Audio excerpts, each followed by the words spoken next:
Hello dear audience, welcome back to the channel once again. Today I've invited one of the IELTS instructors at IELTS English who I work with, one of my lovely colleagues I have ever met. So he'll mainly focus on Lexical Resource, one of the assessment criteria of IELTS Speaking. For your information, he scored 8 in speaking in particular, a wonderful result. He was very close to 9. I do believe that he will score 9 out of 9 very soon if he sits for the next time.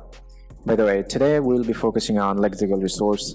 First of all, I want to welcome Mohsin sir. So, sir, how do you feel to be here today? Hello, Dinaj. I feel great.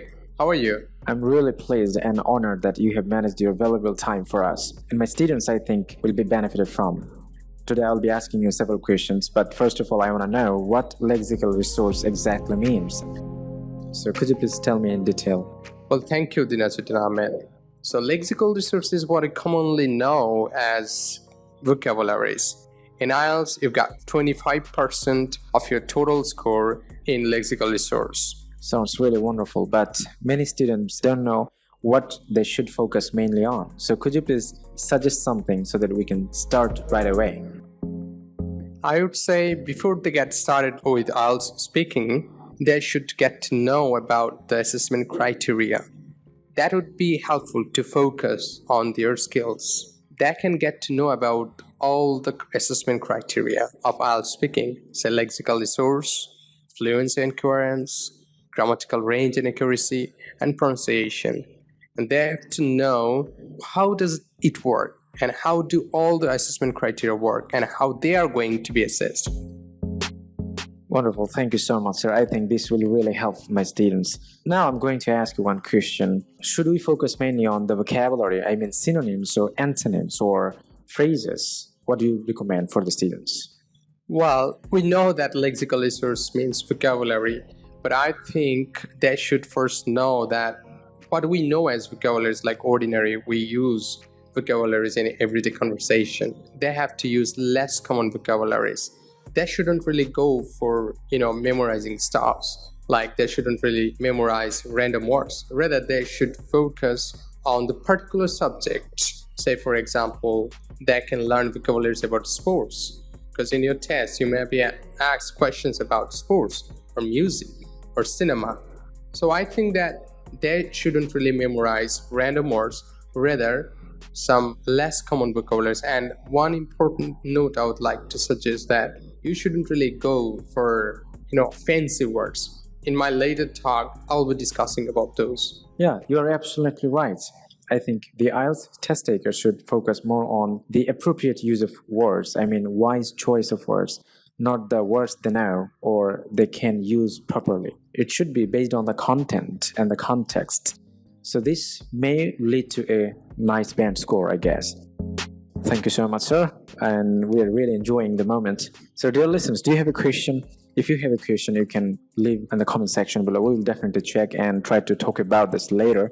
So now I'm going to ask one question again. It's not my question actually. Many students have already asked me, how can I learn those vocabularies? Is there any particular strategy that we can implement? Well, thank you, Dinaj. I would say there are plenty of ways to learn vocabularies. Say you can memorize, you can learn vocabularies from movies, you can learn vocabularies from reading. But the least benefit you can get is from memorizing.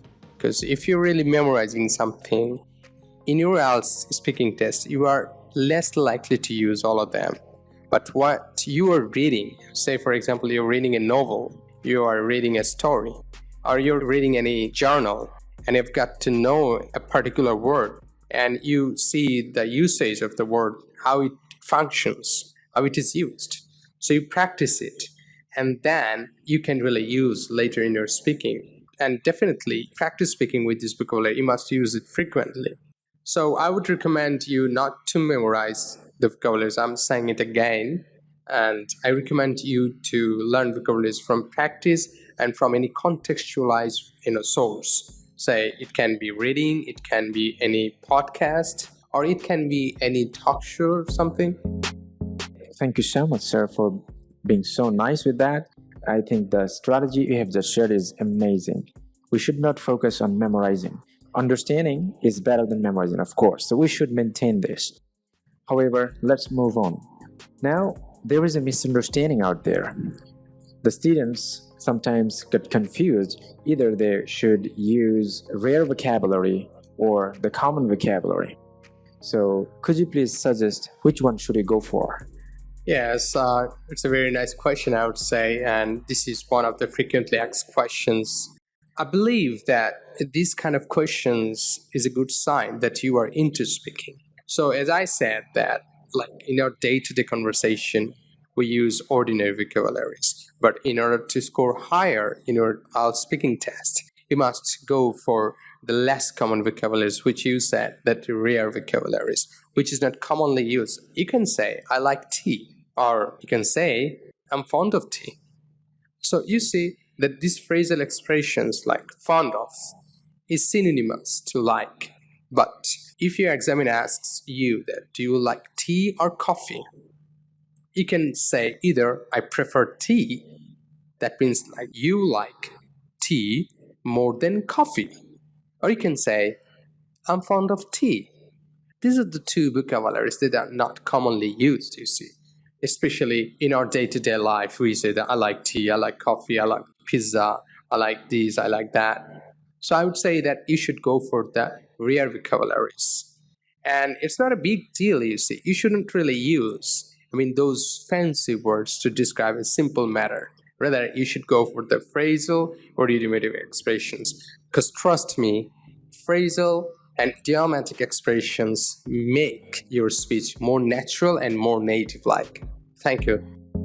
Sounds really lovely. I was actually going to ask you about the idiomatic expressions, for example, idioms. Is there an importance of using that? And you have already mentioned that this will help you to sound more native. I do appreciate that you have said the important thing for the students who are looking for scoring higher, more than 7 or above, or as you have said that idiomatic expression helps students sound like more native. So I think everyone can go for that.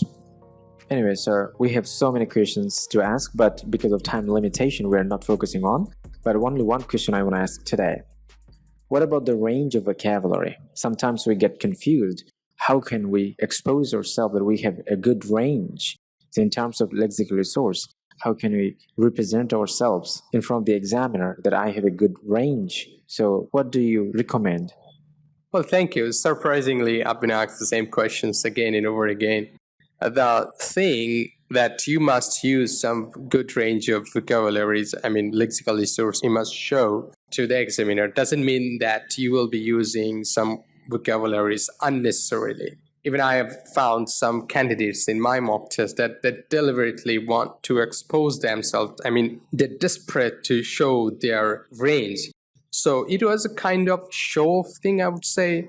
You shouldn't really go for that. Even as far as I remember, I found one candidate who used 5 or 6 vocabularies. I can't recall all of them. Less common vocabularies in one sentence. And later I found that he was getting stuck. He was taking pauses in order to think about the lexical resources, about the vocabularies. He was so desperate, as I said. He was so desperate that he wanted to do that. As a result, he got stuck and his fluency also got hampered for his overly thinking. I think you can go for the synonyms first. Say, for example, you can go for the synonym of like. And then, secondly, you can go for word family. First of all, you have to know the base word. Say the word beauty. You can go for the other words that are originated from. Oh, great. Thank you so much, sir. It's been a pleasure talking with you. I think we've got so many questions answered. And my students will really be benefited from because of your suggestions and your guidelines and the contents you have just shared to take care of. So for your information, dear audience, I'm going to highlight the gist we have just discussed together. We mainly focused on lexical resource, especially what it means, and we were talking about the strategy to learn something effectively, and of course some misconceptions about rare vocabulary and how can we nail that. He was also telling you not to memorize, rather try to understand and implement and learn through context. I think this is the ultimate way of learning vocabulary. Rather than focusing on learning, you can go for acquiring, understand, and apply. This will help. In terms of the range of vocabulary, I think you should focus more on the synonyms. The more you know, the better your speaking will be. And surely you can go for word families. For example, beauty, beautiful, beautifully, beautify. No need to exaggerate or connect ideas in a different way. You can use the same word in a different way. So this is how you can expose yourself that you are quite good at dealing with lexical resource, especially the range. However, no more today. Thank you so much for being with us. If you have any question about this, you may leave a comment below. And if you like this content, don't hesitate to like, comment, and share, because if you share this content to your friends or someone who is looking for something alike maybe benefit from. So I think this is it. In the next episode, we'll be talking about something new regarding the IELTS or spoken English. Stay in touch. We'll be back once again. I'm glad that you've been still listening to me. I wish you all the best for your speaking test.